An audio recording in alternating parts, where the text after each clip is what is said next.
La République du Congo, membre de l'Union africaine, n'est pas restée en marge de la célébration de la 59e édition de la Journée panafricaine de la femme, dont les grands enjeux sont axés autour de l'émancipation de la femme africaine, sa participation active et effective au développement de l'Afrique et l'implication des femmes dans la lutte contre le coronavirus au moyen de la vaccination contre cette pandémie.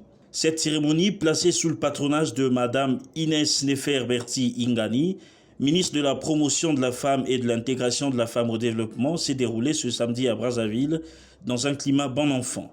Pour nous, les femmes africaines, pour une prise de conscience collective sur les questions liées à nos droits et à ceux de nos filles, en référence à nos années, il nous faut fédérer nos énergies et nos actions afin de bâtir une Afrique plus moderne, plus digne, plus unie et plus stable, plus prospère et libérée du Covid-19. Gage d'un développement durable et harmonieux.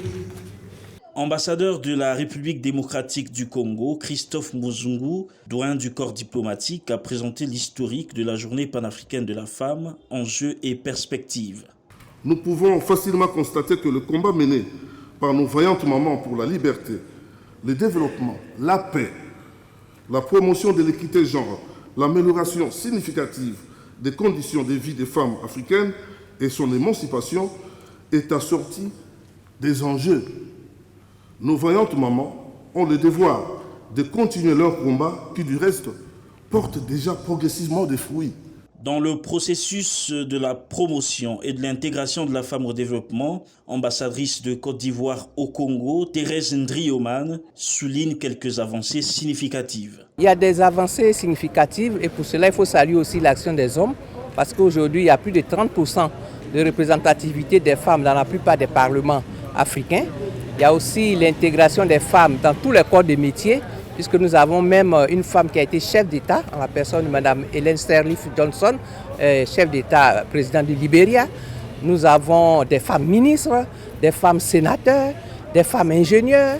Nous pensons que c'est un processus qui est en bonne voie et qu'il faut dynamiser. Rappelons que cette journée est célébrée sous les thèmes inclusion financière des femmes, défis et opportunités sur le plan régional et sur le plan national, femmes congolaises, femmes africaines, mobilisons-nous pour la vaccination contre la Covid-19.